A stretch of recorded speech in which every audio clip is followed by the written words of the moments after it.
Okay. So, ఇప్పుడు ఈరోజు ఆర్థిక పరిస్థితి గాని, ఆంధ్రప్రదేశ్ ఈ పరిస్థితి ఇంత దివాలా తీయడానికి అంటే అంతకుముందున్నటువంటి మీ ప్రభుత్వంలో జగన్మోహన్ రెడ్డి గారు 51 మందిని సలహాదారులుగా నియమించుకోవడం, దానికి ఇన్ని వేల కోట్లు కొత్త చంద్రశేఖర్ గారు ఒక వీడియో రిలీజ్ చేశారు సార్. మీరు దానికి అంటే దానికి ఫైనల్‌గా మీరు సమాధానం చెప్పండి. దీనికి మన చంద్రశేఖర్ బల్లా ఇది ఒక్కసారి విందాం. ఒక్కసారి ఇది అసెంబ్లీలో మాట్లాడినటువంటి అంశం ఇది. ఒక్కసారి విందాం. నేను యాక్చువల్గా అంటే దాన్ని ఎస్ స్పెషల్ స్కీమ్స్ జగన్ జల్సా పథకాలు జగన్ జల్సా పథకాల్లో 5,871 కోట్ల దిశ.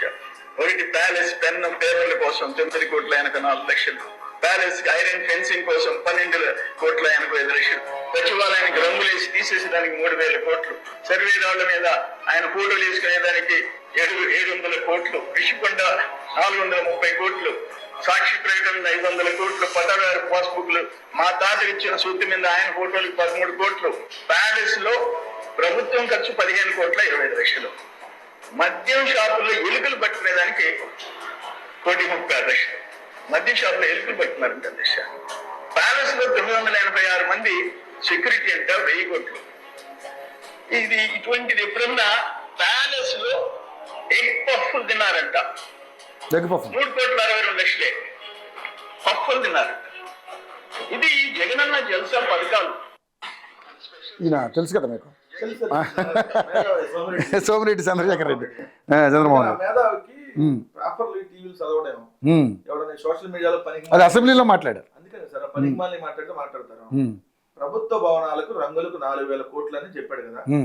ఇది మన వాళ్ళ కూటమి ప్రభుత్వం వచ్చినాక 19/11/2024 ఆంధ్రప్రదేశ్ శాసన పరిషత్ 46వ సమావేశం ప్రశ్న నెంబర్ 13,502 దువారపు రామారావు, వేపాడ చిరంజీవిరావు, తిరుమల నాయుడు ఈ ఎమ్మెల్సీలు అడిగారు. అడిగి గౌరవనీయులైన ఉప ముఖ్యమంత్రి పంచాయతీరాజ్ గ్రామీణాభివృద్ధి శాఖ మంత్రి గారు దయచేసి ఈ క్రింది సమాచారం తెలియజేస్తారా? వాళ్ళు అడిగింది వాళ్ళ ఎమ్మెల్సీలే. ఓకే. 2019-24 కాలంలో పంచాయతీ భవనాలు మరియు ఇతర కార్యాలయాలకు రంగులు వేయడానికి సుమారు 4,800 కోట్లు ఖర్చు చేశారన్న విషయం వాస్తవమేనా అని అడిగారు. ఎందుకు? ఈ అపర మేధావుల కోసమే. ఇట్లాంటి అపర మేధావులు ప్రచారం కదా, అందుకని ఎమ్మెల్సీలు అడిగారు. అంటే నిండు సభలో కూడా పచ్చి అబద్ధాలు మాట్లాడతారు మీ అభిప్రాయం. ప్రభుత్వం దృష్టికి వచ్చిన నిధులు దుర్వినియోగం అవతాలకు సంబంధించిన కేసుల సంఖ్య ఎంత అని అడిగితే సమాధానం కింద 2019-24లో పంచాయతీ భవనాలకు బ్రాకెట్ లో గ్రామ సచివాలయాలు రంగులు వేయడానికి 101.81 కోట్ల మొత్తాన్ని ఖర్చు చేయడం జరిగింది. రంగులు వేయడానికి ఖర్చు చేసిన మొత్తంలో 49.08 కోట్ల మొత్తాన్ని పెయింటింగ్ కు, 52.73 కోట్ల మొత్తాన్ని భవనాలకు ఉన్న పెయింటింగ్ ను తొలగించి మళ్ళీ తిరిగి రంగులు వేయడానికి ఖర్చు చేయడం జరిగింది. అంటే అంత 100 కోట్లు. 100 కోట్లు. అది కూడా మీరు కోర్టుకి వెళ్ళడం వల్ల మరి తీయటం వల్ల మీ వల్ల దండగా. ఈ అపర మేధావి చెప్పండి. 2 జల్సా ప్యాలెస్ అన్నాడు కదా, జల్సా పథకాలు రిషికొండ ప్యాలెస్ కూడా మాట్లాడారు. ప్యాలెస్ జగన్ గారిదా? రిషికొండ ప్యాలెస్ జగన్ గారిదా ఇచ్చేయండి. మీరు ఎందుకు వెళ్తున్నారు అంటే ఒకవేళ మళ్ళీ మీరు గెలుచుంటే అది జగన్ గారే వాడుకునేవారు కదా అని వాడు వాదన. ప్రభుత్వ భవనం సార్, ఎవరు ప్రభుత్వం ఉంటే వాళ్ళు వాడుకోవచ్చు. రాజశేఖర్ గారు క్యాంప్ ఆఫీస్ కట్టారు ఇక్కడ, ఎవరు వాడుకుంటున్నారు? ఇప్పుడు తర్వాత వచ్చిన వాళ్ళు వాడుకోవట్లేదా? అంటే వీళ్ళ అబద్ధాలు ఎట్లుంటాయంటే 30,000 మంది అమ్మాయిలు మిస్ అయ్యారు. దాంట్లో మళ్ళీ అడిగితే మళ్ళీ క్వశ్చన్ నెంబర్ 15/11/2024 మళ్ళీ అడిగితే 30,000 మంది మహిళలు లేరు, 46 మంది మహిళలు మిస్ అయ్యారు. దాంట్లో హ్యూమన్ ట్రాఫికింగ్ గురవక 34 కేసులు రిజిస్టర్ అయ్యాయి. 46 మంది మిస్ అయ్యారంటే 30,000 మంది మిస్సింగ్ అని వీళ్ళు చెప్పినట్టు. 46కి 30,000 మందికి చాలా సంబంధం లేదు అసలు. ఎగ్ పఫ్లు చూపించండి. ఎలుకలు పట్టడానికి చూపించాలి కదా సార్.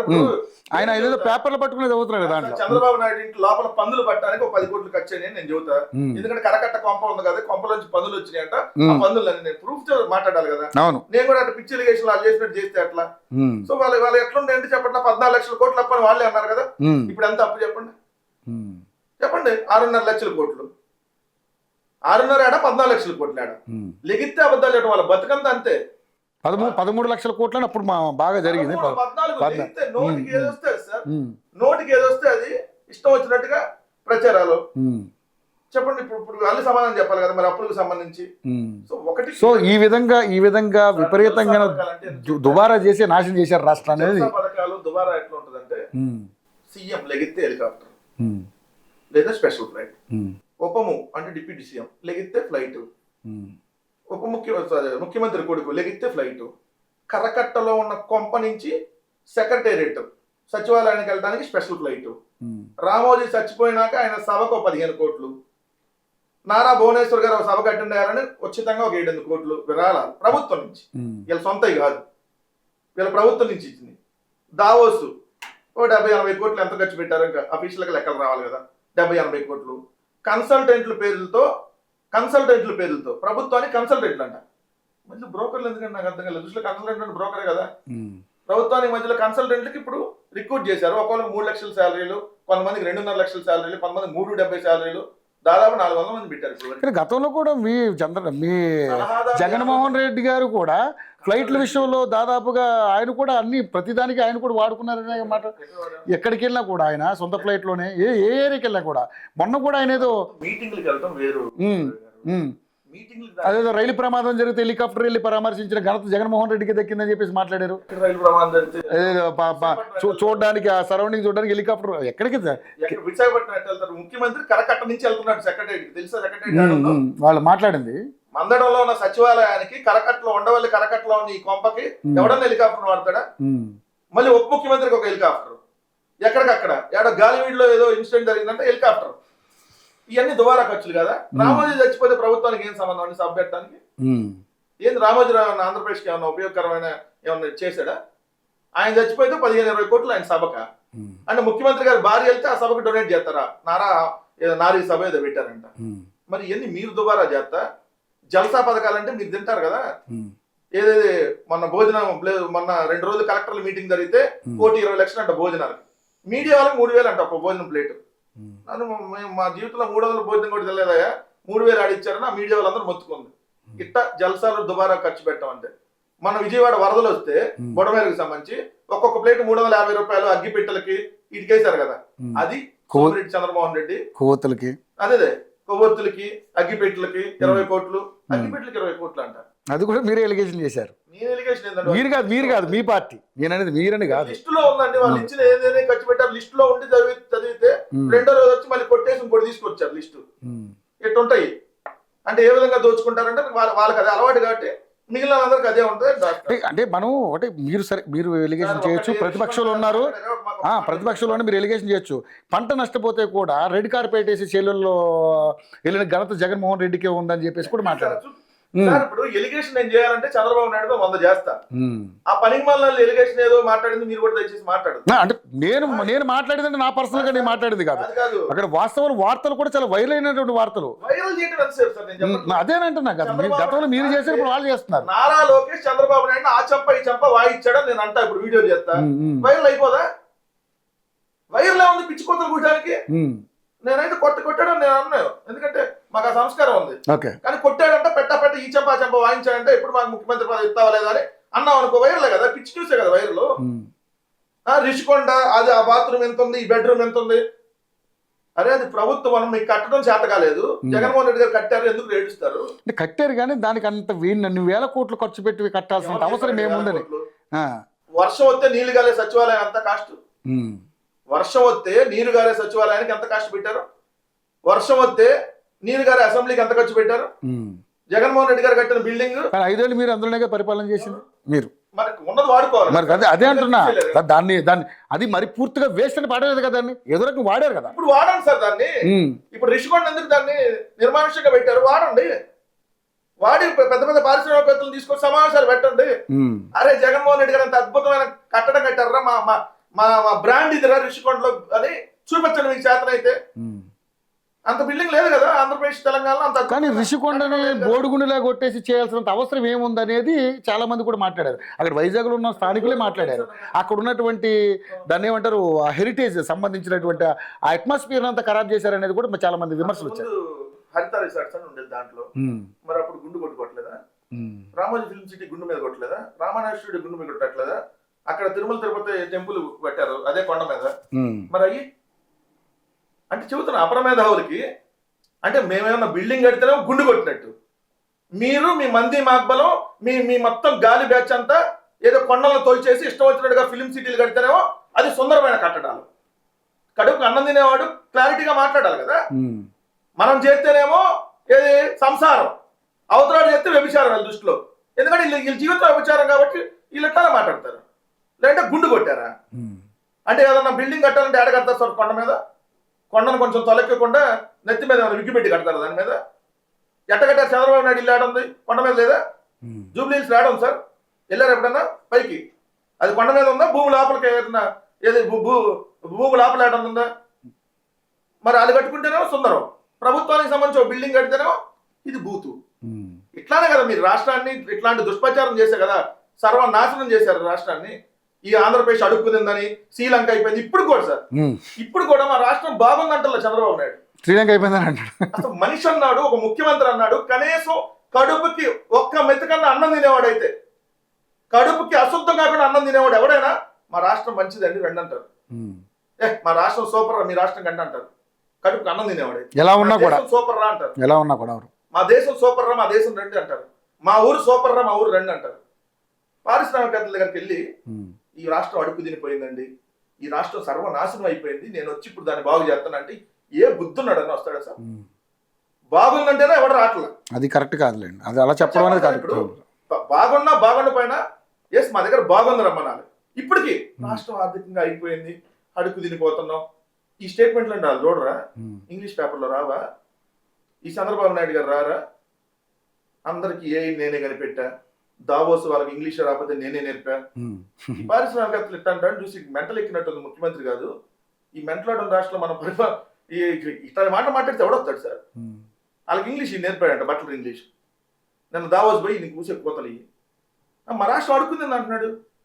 మరి మా రాష్ట్రం బ్రహ్మాండంగా ఉందని జగన్మోహన్ రెడ్డి గారు మా రాష్ట్రంలో మెడికల్ కాలేజీలు కట్టాం, పోర్టులు కట్టాం, ఫిషింగ్ హార్బర్లు గ్రామ గ్రామాన్ని ఏం చేసాం, సంక్షేమం ఇచ్చాం. అన్న మా గ్రామానికి వచ్చి పెట్టుబడులు పెట్టండి, మా రాష్ట్రానికి వచ్చి పెట్టుబడులు పెట్టండి జగన్మోహన్ రెడ్డి గారు ఆహ్వానిస్తే, ఏది ఉన్నా లేకపోయినా అంతకుముందు నాశనం అయినా దాన్ని బాగు చేసి నాశనం అయిందని చెప్పట్లేదు కదా వాళ్ళ దగ్గర. కానీ ఇప్పుడు చంద్రబాబు నాయుడు ఏమంటున్నాడు, బాగున్న రాష్ట్రం నాశనం అయిపోయింది. కానీ వెంకటరెడ్డి గారు ఇక్కడ పాయింట్ ఏంటంటే, సరే మీరు చెప్పింది కరెక్టే, మీరున్నప్పుడు మంచి జరగలేదని ఎవరు అనలేరు, ఎంతో కొంత మంచి జరిగిందని అంత అలా జరిగింది కాబట్టి దాదాపుగా 39 పాయింట్ అంత మీకు కూడా మంచి ఓటు షేర్ వచ్చింది. అది కేవలం మీరు ఇచ్చినటువంటి సంక్షేమ పథకాలు తీసుకున్నటువంటి లబ్ధిదారులే మీకు ఓటు ఇచ్చారు తప్పితే ఆంధ్రప్రదేశ్ అభివృద్ధి కోరుకున్న ఏ ఒక్క ఓటర్ కూడా మీకు ఓటు వేయలేదు అనేది రాంగ్ అంట. నేను నాకు 2014 45% ఓట్లు వచ్చింది. 2014లో మా ఓటింగ్ 45%. అప్పుడు వీళ్ళందరూ కూటమే కదా. 2014లో 45 వచ్చింది. మేము ఇచ్చిన సంక్షేమ పథకాల లబ్ధిదారులందరూ ఓట్లు వేస్తే మాకు 70% రావాలి ఓట్లు. 70% రావాలి, ఎందుకంటే మేము 90% పైగా సంక్షేమం ఇచ్చాం.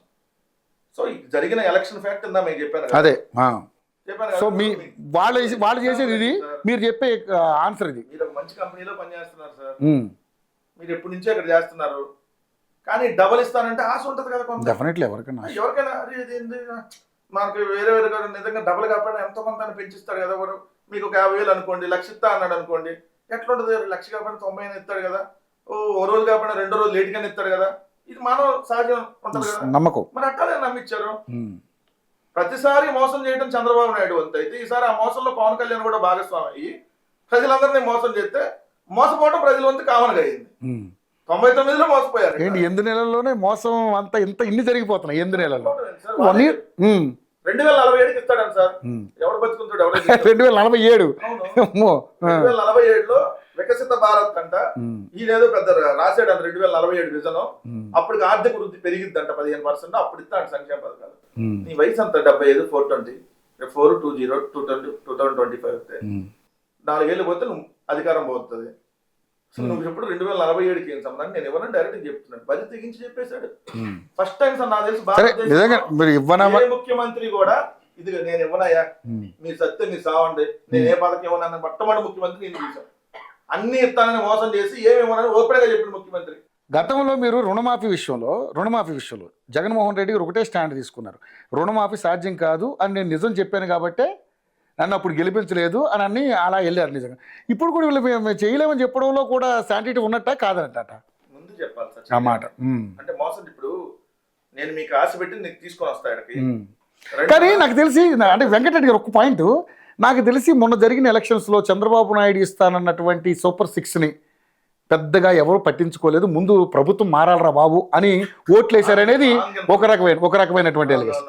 వింటున్నాం ఉమ్. రాంగ్ వాటి కోసం ఎవరు ఆశపడతలేదు, ఎవరు దాని గురించి ప్రత్యేకంగా ఎవరు గ్యారంటీ అని బాండ్లు రాసేయమంటే బాండ్లు కూడా రాసిచ్చారు తెలుసా మీకు. ఉమ్. బాండ్లు ఇదే మీకు పాలకొల్లు నియోజకవర్గంలో నీకు 10 నిమ్మల రామానాయుడు గారా, నీకు 15 నీకు 15 నీకు 15 అవును చూసేవాళ్ళంతా. బాండ్ రాసిచ్చారు, మేము అధికారంలోకి వచ్చి ఖచ్చితంగా చేస్తామని. లోకల్ లీడర్లు నిలదీశారు ప్రజలు, అరే బాబు మీరు ఎప్పుడు అధికారంలోకి వచ్చినప్పుడు ఇట్టానే మాటలు చెబుతారు, మీరు ఇస్తారన్న గ్యారంటీ ఏంటంటే బాండ్ ఇస్తున్నాం మీకు అని చెప్పి చంద్రబాబు నాయుడు సంతకంతో బాండ్ ఇవన్నీ మీకు ఇస్తామని చెప్పి. సో ఇస్తారేమో చూద్దాం, ఎందుకు మనం అప్పుడే ఎందుకు మనము కంగారు పడడం. అదే అదే మీరు బతుకున్నంత ఓకే. ఇప్పుడు భారతదేశం అభివృద్ధి చెందుతున్న దేశం, ఇది ఇస్తారు చూద్దాం, ఇస్తారు చూద్దాం. అంటే వెంకటరెడ్డి గారు మనకి ఇప్పుడు మీరు సరే ఒక మంచి పాయింట్ తీశారు. మేము అభివృద్ధి స్టార్ట్ చేసేటప్పటికే కరోనా వచ్చింది, దానివల్ల 19లో మేము గెలిచాము, కరోనా వచ్చింది, 2 సంవత్సరాలు ఆర్థిక ఇబ్బందులు ఉన్నప్పుడు కూడా నేను ఎంతో కొంత సంక్షేమం చేయగలిగాడని చెప్తున్నారు. ఓకే. కానీ ఇప్పుడు చంద్రబాబు నాయుడు పరిస్థితి ఏంటంటే ఇప్పుడు అక్కడ లక్షల కోట్ల అప్పు ఉంది కాబట్టి దాన్ని అన్నింటిలో కూడా బేరేజ్ చేసుకుంటూ ఎక్కడెక్కడ ఆర్థిక సమతుల్యతని సరి చేసుకుంటూ వెళ్ళాలి అనేది కదా. ఓకే.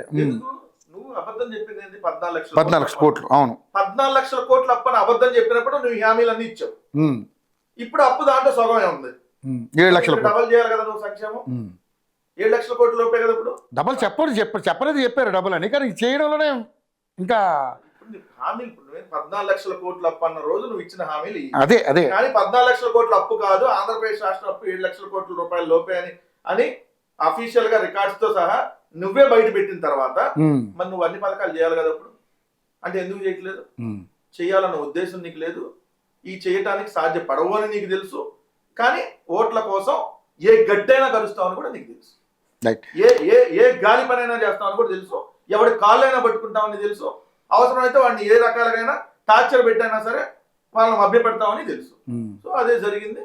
చెప్పాను కదా, మోసపోవటం రెగ్యులర్ గా నీ వంతు అయితే మోసం చేయటం చంద్రబాబు నాయుడు వంతు. ఇది ఈ భారతదేశంలో ఎవడైనా ఇన్నిసార్లు మోసం చేయగలరు సార్? చంద్రబాబు నాయుడు అనే ఎందుకు అనుకోవాలి, రాజకీయ నాయకులు వంతు. మన జగన్మోహన్ రెడ్డిని అనలేకూడదా? మేము చెప్పా చేయలేమని మా నాయకులు కూడా అన్న మనం కూడా అమ్మఒడి ఎంతమంది 4 మందికి ఇద్దామని చెప్పండి, ఆడుంది బడ్జెట్ ఇవ్వడానికి అన్న. మనం చంద్రబాబు నాయుడు హామీలు అన్ని ఇస్తున్నాడు, మనం కూడా ఉచిత బస్సు అన్నాం. కానీ గతంలో లాగా లేదు ఆంధ్రప్రదేశ్, ఎందుకంటే తెలంగాణ నుంచి ఆంధ్రప్రదేశ్ వేరే అయిన తర్వాత ఆంధ్రప్రదేశ్ ప్రజలు కాస్త మారారు. ఏదైతే ఈ సంక్షేమ పథకాలకు ఆశపడకుండా ముందు రాష్ట్ర అభివృద్ధి కోసం మనం కూడా మనంతో కృషి చేయాలనే థాట్లోకి వచ్చారనేది ఇప్పుడు వాళ్ళు మాట్లాడుతున్నారు. అదే రోడ్లు మినిముగా, తర్వాత రవాణా కావచ్చు, కంపెనీలు తేవడం కావచ్చు. అంటే మీరు గతంలో మీ ఐటీ మినిస్టర్ మాట్లాడారు, కోడిగుడ్డు సామెత కూడా చెప్పాడు, తర్వాత అప్పడాలు, పచ్చళ్ళు, ఈ ఎంఓయూలు అంటే ఏంది, ఎక్కడ వరకు దాన్ని. ఇప్పుడు నేను కోడి పందాలు సంక్రాంతి అసలు ఈసారి జరిగిన సంక్రాంతి అసలు భారతదేశంలో ఎప్పుడు గొప్పగా జరగదు తెలుసా. పేకాట, గుండాట, ఇక్కడ అటు విచ్చలు విడిగా చూద్దాం, ఫుల్ పర్మిషన్ మొత్తం కూటమి చేసుకునేది, ఎక్కడికక్కడ మద్యం. ఈ ప్రజలకు అభివృద్ధి అంటే స్కూల్ బాగు చేసుకోవాలి, మన పిల్లలు అంతర్జాతీయ స్థాయికి ఎదగాలి. అభివృద్ధి అంటే ఆరోగ్యంగా ఉండాలి, ఆరోగ్యానికి సంబంధించి 1 రూపాయి కూడా మనకు ఖర్చు కాకుండా ప్రభుత్వం నేరుగా మనకు ఉచితంగా ఆరోగ్యం అందిందంటే ఫ్యామిలీ డాక్టర్. మన ఇంటికే ప్రభుత్వం అన్ని సేవలు అందించాలి, మన ఊర్లోనే స్కూల్ ఉండాలి, అక్కడే ఇంగ్లీష్ మీడియం ఉండాలి, నాణ్యమైన విద్య అందాలి. మేము ట్యాబులు ఇచ్చాం, ఇంగ్లీష్ మీడియం విద్య ఐక్యరాజ్య దాకా పంపించాం. వీళ్ళేమో పేకాట, గుండాట్లకి, జోద క్రీడలకు పంపిస్తున్నారు. అభివృద్ధి అంటే ఊరికి అభివృద్ధి అంటే సార్ గ్రామాల్లో 4 బిల్డింగ్లు వస్తే అభివృద్ధి కదా. మీ ఊర్లో రైతు భరోసా కేంద్రం వచ్చింది, ప్రభుత్వ బిల్డింగే కదా, అభివృద్ధిలో భాగమే కదా. మీ ఊర్లో సచివాలయం వచ్చింది, ఒక వ్యవస్థ వచ్చింది. మీ ఇంటికి ఏదైతే డోర్ డెలివరీ అవుతున్నాయి ప్రభుత్వ పథకాలు, 1 రూపాయి అవినీతి లేకుండా పథకాలు అంతే, అది కూడా అభివృద్ధిలో భాగమే. కానీ వీళ్ళు చెప్పే అభివృద్ధి అంటే ఏంది? రియల్ ఎస్టేట్, అమరావతి చుట్టుపక్కల ఒక 4 ఐకానిక్ టవర్లు కడితే ఇదే అభివృద్ధి అంటున్నారు. అది కాదు అభివృద్ధి సార్, గ్రామ స్థాయి నుంచి అభివృద్ధి. మీ లెక్కల ప్రకారం చూస్తే అది కూడా అభివృద్ధిగా. 4 ఇప్పుడు బిల్డింగ్ ఇప్పుడు గ్రామాల్లో ఒక గ్రామ సచివాలయం వస్తే అభివృద్ధి అని అన్నారుగా మీరు. అది ఒక ప్రాంతానికి కేంద్రీకృతం అయితే అది అభివృద్ధి కాదు. ఓకే, అభివృద్ధి అంటే ఆంధ్రప్రదేశ్ మొత్తానికి జరగాలి అభివృద్ధి. ఒక ఊర్లోనే జరిగితే అది అభివృద్ధి కాదు. ఇప్పుడు మేము 15,004 గ్రామ సచివాలయాలు, 10,000 రైతు భరోసా కేంద్రాలు, ఎక్కడికక్కడ ఏదైతే హెల్త్ క్లినిక్లు. కానీ ఇప్పుడు మీరు అన్న తీసుకొని వచ్చి ఇప్పుడు 26 జిల్లాలు ఆంధ్రప్రదేశ్ లో, ఒకటే జిల్లాలో ఒక ప్రాంతంలోనే మొత్తం పెడతా అంటే అప్పుడు మిగిలిన ఆంధ్రప్రదేశ్ అంతా అడుగు తినిపోయినట్టే కదా, అంతా నాశనం అయిపోయినట్టే కదా. ఎంత దారుణం. కాదు సార్ మరి సరే ఓకే మీరు 3 రాజధానులు అన్నప్పుడు అనగండ పోయి చేయగలిగారంటే అది కూడా చేయలేకపోయారు కదా మీరు 5 ఏళ్లలో. ఎక్కడ చేయించారు సార్? చేయలేకపోయారు అన్నారు. విశాఖపట్నం వెళ్తా అంటే లెగిస్తే కోర్టు, లెగిస్తే న్యాయస్థానాలకు వెళ్ళి అడ్డుకోవటం. చేయొద్దు అన్ని అమరావతిలో కట్టాలని. సరే అమరావతిలో అన్న పేదలకి ఇళ్ల స్థలాలు ఇచ్చి ఒకరికన్నా పబ్లిక్ అన్న వస్తుంది కదా, పబ్లిక్ ఉండాలి కదా. ముందు డెవలప్ అవ్వాలంటే రాళ్ళు రప్పలు ఉంటాయి కదా సార్, మనుషులు ఉంటేనే కదా డెవలప్ అయ్యేది. మరి అమరావతిలో రాళ్ళు రప్పలు కదా బాబు, మనుషులు కూడా రావాలి, ఆ రాజధానిలో మనుషులు కూడా తీసుకొని వచ్చి పెట్టాలని చెప్పి అక్కడ ఇళ్ల స్థలాలంటే దానికి కోర్టులో వెళ్ళి సెంటు స్థలం కంపు కొట్టింది, ఇక్కడ కంపు కొట్టే వాళ్ళు ఉంటారని రకరకాల. సార్ ఇందాక మీరు అన్నారు అమరావతి అనువైన ప్లేస్ కాదని, అభివృద్ధికి కష్టం అని అన్నారు. మరి మీరు కూడా కోర్టుకు వెళ్ళొచ్చు కదా, దీన్ని కూడా ఆపే ప్రయత్నం చేయొచ్చు కదా. మేము ఇప్పుడు దాని మీద ఆల్రెడీ కోర్టులో మేము వేసినట్టు కదా, అమరావతితో పాటు మిగిలిన ప్రాంతాలు అభివృద్ధి చెందాలి సార్. ఇప్పుడు కొత్త నగరాన్ని కడతాం అంటున్నాం సార్. ఎట్లా అన్న నేను ఉన్న నగరాన్ని వదిలేసుకొని ఇప్పుడు హైదరాబాద్ సార్, మనం ఇప్పుడు హైదరాబాద్ మీ స్టూడియోలో కూర్చొని మాట్లాడుతున్నాం. హైదరాబాద్ తెలంగాణకి రాజధాని ఉంది, దీన్ని ఎక్స్టెండ్ చేసుకోవడం ఈజీగా లేదు. అవతలు తీసుకొని వెళ్ళి మన అదేంటి సార్ వికారాబాద్ అవతలు తీసుకొని వెళ్ళి కొత్త రాజధాని కడదాం, దీన్ని ఎక్స్టెండ్ చేసుకోవడం అనేది రాజధాని కడదాం, దీన్ని వదిలేసుకుందాం అంటే ఇదంతా బూతు, దీన్ని పిచ్చి తొక్కలకు నిర్ణయాలు అంటారు కదా. సో నేను మరి ఇప్పుడు వాళ్ళు కూడా అది చేస్తున్నారు, అమరావతిని డెవలప్ చేసుకుంటున్నారు, కానీ వేరే దగ్గరికి వెళ్ళి చేయడం ఏంటి, 3 రాజధానులు ఏంటి, ఇది గోళ ఏంటి అనేది కదా వాళ్ళు కూడా అనేది. ఉన్న విశాఖపట్నం పెద్ద నగరాన్ని వదిలేసుకొని కానీ విశాఖపట్నానికి మనకి అంటే కారిడార్గా ఉంది కదా. ఇప్పుడు రేపు పొద్దున్న ఈ తుఫాన్లకి వచ్చినప్పుడు గతంలో ఎంత విపత్తులు జరిగి మనం చూసాం. అనువైన ప్రదేశం కాదనేదే కదా వాళ్ళు అందరూ విశ్లేషించేది. అంటే అప్పుడు ఆస్తి నష్టం చాలా జరిగింది కదా వెంకటరెడ్డి గారు. ఓకే ఇది కాదు, ఆస్తి నష్టం జరిగింది కదా ఉదు తుఫాన్ వల్ల, తిత్లీ తుఫాన్ వల్ల. అంటే అలాంటి ఇప్పుడు హైదరాబాద్ ఇన్వెస్ట్ చేయడానికి ఎంతమంది అయితే వస్తున్నారు అంటే వాళ్ళ విశ్లేషణ అది. నేనేమన్నానంటే అదే అవును ఎంత తొందరగా తేరుకుంది, విత్ ఇన్ డేస్ లో తేరుకుందా లేదా? చాలా ప్రపంచ స్థాయి చాలా దగ్గరకు వస్తానే ఉంటాయి. కానీ అడ్వాంటేజ్ ఏంది, ఈ రోజు మనకు అక్కడ ఆల్రెడీ పెద్ద నగరంగా ఉంది, అన్ని సీ కారిడార్ కాబట్టి అవును అన్ని రకాల పబ్లిక్ ఉన్నారు. ఒక 5,000 కోట్లు 10,000 కోట్లు ఖర్చు పెడితే ఇంకా పెద్ద రాజధాని నగరం దాకా ఎక్స్టెండ్ అయిపోతుంది. ఆల్రెడీ భోగాపురం ఇంటర్నేషనల్ అయిపోతుంది. ఇది మనం చెప్తుంటే లేదు ఇక్కడ కొత్త ఎయిర్పోర్ట్ కడతా, లేదు ఇక్కడ కొత్త రైల్వే తెస్తా, కొత్త మెట్రో తెస్తా, ఒక 50,000 కోట్లు ప్రపంచ బ్యాంక్ నుంచి 15,000 కోట్లు హట్టుకొని 15,000 కోట్లు అప్పు తెస్తా, ఆ అప్పు అంతా మిగిలిన వాళ్ళందరూ కట్టండి. 5,000 కోట్లు అప్పు తెస్తే 17,000 కోట్లు కట్టాలి 10 ఏళ్ళలో. 5,000 కోట్లు అప్పు తెచ్చి చంద్రబాబు నాయుడు తెచ్చిన అప్పుకి 10 ఏళ్లలో 17,000 కోట్లు కడతాను అసలు వడ్డీ కలిపి. సో ఇదంతా కడతా అంటే ఎవరి కోసం కడతాను ఆయన్ని? ఎవడన్నా ఉన్నదాన్ని వాడుకుందాం అంటారా, కొత్తది ఏదో 1,00,000 కోట్లు పెట్టి కొత్తది నిర్మిద్దాం అంటారు సార్? పాజిబుల్ అయ్యే మనం మాట్లాడాలి. మన రాష్ట్ర పరిస్థితి బాగాలేదని నువ్వే చెప్తావు రోజు తెలిసిన దగ్గర నుంచి. మళ్ళీ అమరావతికి 1,00,000 కోట్లు పెడతానంటావు. ఇది ఎక్కడ పాజిబుల్? అదే 1,00,000 మంది స్కూల్ చదువుకుంటే విద్యార్థులు వాళ్ళే రేపు పొద్దున మన ఫ్యూచర్ కదా. అదే వాళ్ళకి నాణ్యమైన విద్య నాణ్యమైన వైద్యం అందించగలిగితే అంతకంటే గొప్పతనం ఏముంటది? సో చంద్రబాబు నాయుడు వెళ్ళే విధానం ఆయన పర్సనల్ విధానం, ఆయనకు లాభం చేకూరే విధానం తప్ప రాష్ట్రానికి లాభం చేకూరే విధానంలో ఆయన ఎప్పుడు పోడు. అందుకనే ఆయన రోజు డబ్బా కొట్టుకుంటాడు, నేను అయ్యి కనిపెట్టాను నిజంగా ఎవరైనా కనిపెడితే చెప్పుకుంటాను. ఇప్పుడు రాజశేఖర్ గారు చనిపోయినా ఆరోగ్యశ్రీ అనగా రాజశేఖర్ గారు గుర్తొస్తాడు, రాజశేఖర్ గారు గుర్తొస్తాడు. ఆయన చెప్పుకునేవాడు రోజు నేనే తెచ్చా అని చెప్పి. ఆయన వాళ్ళ కొడుకు వాళ్ళ ఫ్యామిలీ రోజు చెప్పేవాళ్ళు లేదు కదా. నువ్వు మంచి చేస్తే జనాలు గుర్తుంటావు. అంత తప్ప రోజు సొలి కబుర్లు చెబుతా ఏ నేనే చెప్తున్నా అంటారు. ఇప్పుడు ఒక స్టేట్మెంట్ ఇప్పుడే చూసాను సార్, నవ్వుతుంది అది. ఎందుకంటే మళ్ళీ ఎటు డిబేట్ లో ఉన్నాం కాబట్టి డిస్కషన్ లో చెప్పండి. ఇదిగోండి, మహారాష్ట్రకు ముంబై ఉండొచ్చు కానీ ఆంధ్రప్రదేశ్ కి చంద్రబాబు ఉన్నారు, మహారాష్ట్ర ముఖ్యమంత్రి అన్నట్టు. మహారాష్ట్రకు ఎవరు చెప్పింది? మళ్ళీ కేంద్ర మంత్రి రామ్మోహన్ నాయుడు ఈనాటిలో వచ్చింది ఈ మాట. ఫడ్నవీసే అన్నారు కేంద్ర మంత్రి రామ్మోహన్ నాయుడు. మహారాష్ట్రకు ముంబై లాంటి మహానగరం ఉండొచ్చు, తెలంగాణకు హైదరాబాద్ ఉండొచ్చు, కానీ ఏపీకి చంద్రబాబు ఉన్నారు. అదొక ధైర్యం.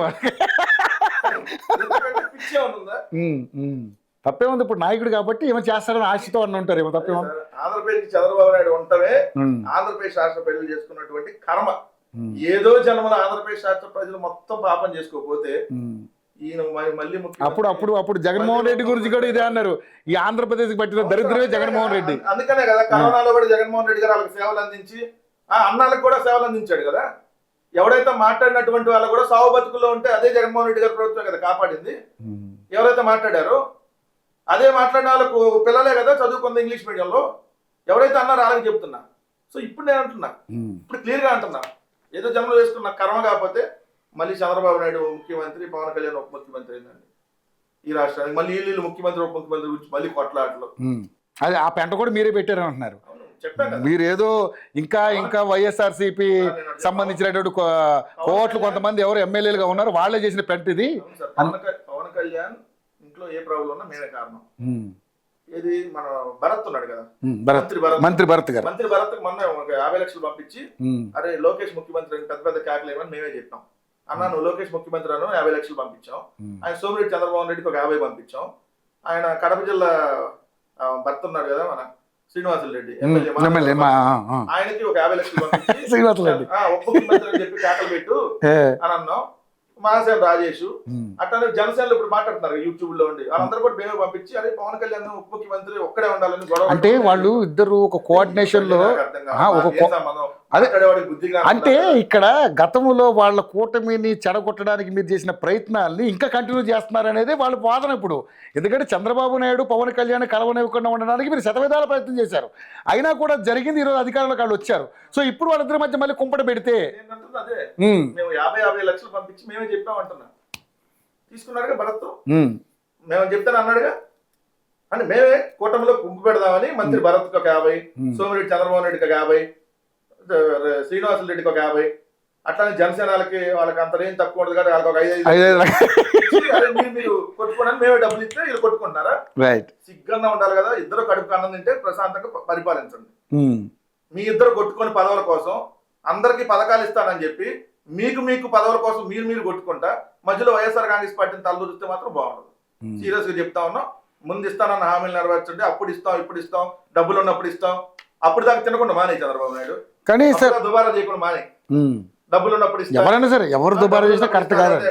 లేదా ఏ తెస్తా, నీ ఏ లేదు ఏం లేదు, ముందు పథకాలు ఊరకు రోజు సొల్లు కబుర్లు, సోది కబుర్లు, సొల్లు పురాణం.